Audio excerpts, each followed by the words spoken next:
For decades, the US government denied the existence of Area 51 until they didn't. What other secrets are they still hiding?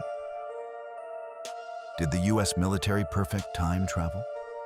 Were they aided by recovered alien tech or interdimensional beings? Beneath the quiet sands of Montauk, New York, lies the chilling remnants of a gateway in time. An abandoned military base, a forgotten radar tower, and according to some, secret CIA and military experiments so profound, they tore at the very fabric of reality. They say children were taken, memories erased, and the lines between past, present, and future blurred beyond recognition.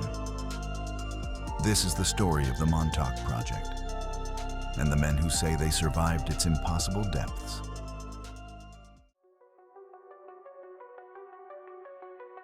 The Montauk Project is one of the most disturbing and elaborate conspiracy theories of the 20th century.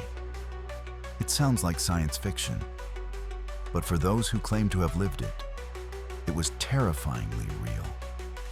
According to Whistleblowers, it was a series of covert government experiments conducted at Camp Hero, a decommissioned Air Force base hidden at the far end of Long Island. The purpose? Time travel, mind control, psychological warfare, and the creation of psychic soldiers.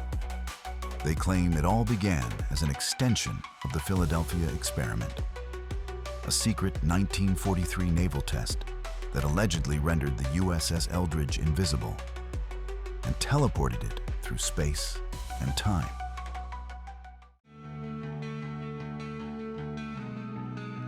It was aboard that ship during the height of World War II that two brothers would become unintended pioneers of temporal war. Edward and Duncan Cameron, both Navy officers assigned to the Eldridge, were tasked with monitoring the test from within the control room. But when the experiment spiraled out of control, ripping open space-time and causing sailors to fuse with the ship's structure, Edward and Duncan made a split-second decision. They jumped overboard, but instead of landing in the ocean, they landed in Montauk, New York, in the year 1983. But the crew of the USS Eldridge paid the ultimate price for tampering with space-time. The horrors of that day were etched not just into history, but into the very souls of those who witnessed them. To truly understand, we must hear from a witness from below. They said it was just a test. Electromagnetic cloaking, radar invisibility. No one told us the ship would feel it too. It started with a low vibration. You could feel it in your teeth, like the metal was grinding against time itself. Then the walls, they started breathing. Martinez was the first, reached for a bulkhead and couldn't pull away. By the time we got to him, his arm was part of it. His veins turned to copper wire.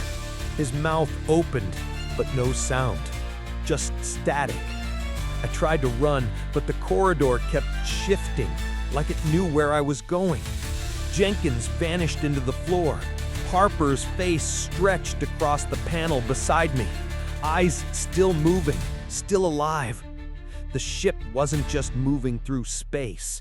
It was moving through something else, something it was never meant to touch. And we weren't passengers anymore. We were pieces. They sealed the project, scrubbed the records, said we imagined it all. But I remember every corridor, every scream, every name carved into the steel. They say the Eldridge vanished in 1943. They're wrong. It's still out there, and so are we. What happened next to the Cameron brothers would remain buried in suppressed memories and whispered accounts for decades. The brothers were allegedly captured, debriefed, and subjected to experiments at Camp Hero. Their identities fragmented, their roles rewritten. By the 1980s, Montauk had become the new testing ground, continuing the unsafe Philadelphia experiments. now with technology rumored to be beyond human comprehension, perhaps even of extraterrestrial origin. A place where science crossed a line and never came back. Edward would later claim he became Bielek, a man born in 1927 with no memory of his past life.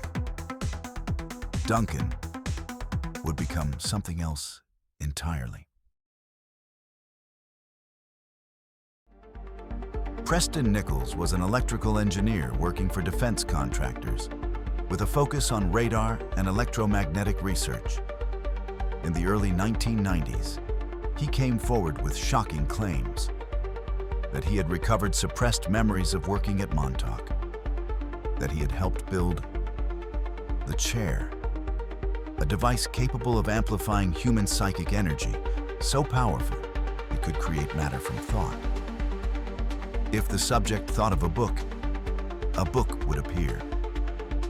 But when Duncan sat in the chair, things got dangerous. Nichols claimed that a boy named Duncan Cameron had been trained as a psychic weapon, that his thoughts opened a time vortex, unstable, unpredictable, and that something came through. Nichols said he was ordered to shut it all down, but it was already too late.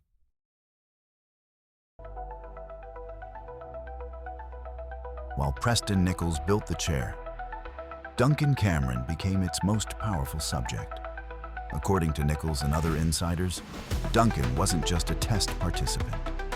He was the weapon they were building toward all along. The younger brother of Edward Cameron, cloned and reborn through complex temporal engineering at Montauk, Duncan was said to possess extraordinary latent psychic abilities. Telepathy, the ability to communicate thoughts mind to mind. Remote viewing, seeing distant locations without physical sight. Precognition, knowing future events. But when amplified by the Montauk chair, something far more volatile emerged.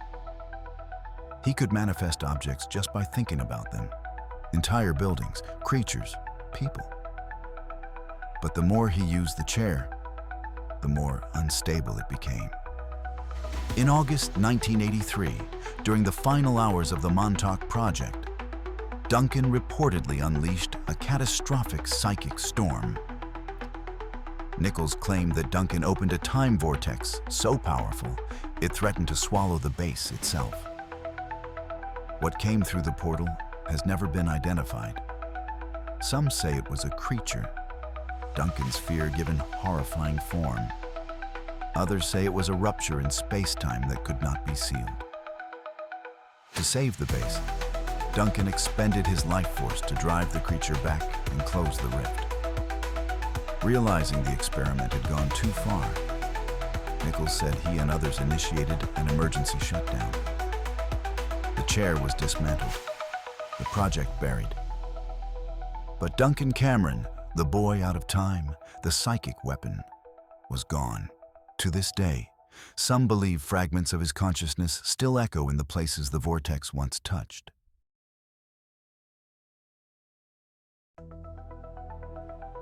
Bielek's story is even stranger. In 1988, while watching a sci-fi movie about the Philadelphia experiment, he had a sudden and overwhelming sense of recognition. He claimed to recover memories that he was actually Edward Cameron, a man born in 1916, who worked on the USS Eldridge during its fateful test in 1943. According to Bielek, he and his brother Duncan jumped off the ship and landed in Montauk, 1983. He said they were taken underground, briefed, experimented on, and eventually they were split apart. He was sent to the future, 2749 AD. He came back with a warning from the future. He was ignored. Bielek said he was sent back in time from Montauk, reborn in 1927 as Bielek. His memories suppressed, his first mission forgotten, until it all came flooding back. Bielek said, "They wiped me, but not forever. I remembered. I saw the future. arrived in the year 2749. No money, no war, just machines. He claimed to have spent years in a future ruled by artificial intelligence before being returned to his own timeline with no proof and no one who believed him. But in his later recollections, a new detail emerged. He spoke of a meeting, not with scientists, but with entities calling themselves the Wingmakers.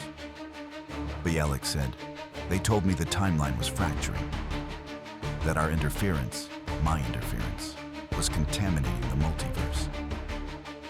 I wasn't supposed to be there. None of us were."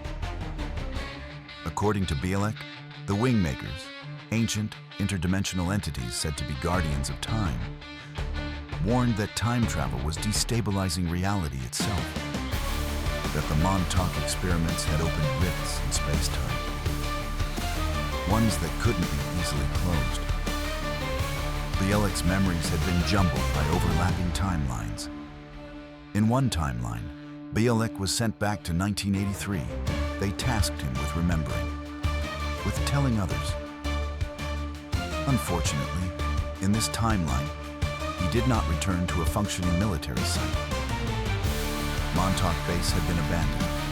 His brother Duncan, nowhere to be found.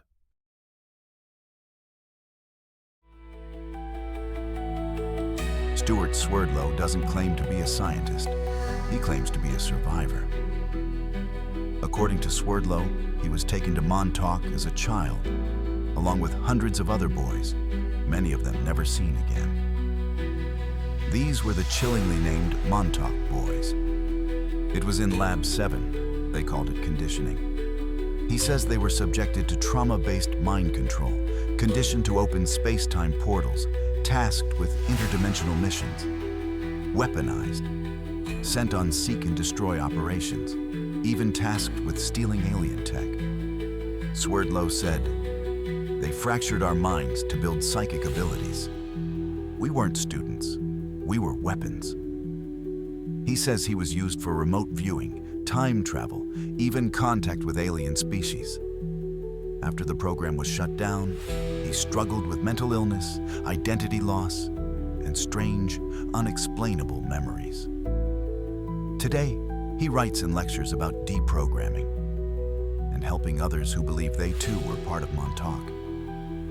To this day, no records of these experiments have been found. But Swerllo insists the trauma is real, and he is not alone.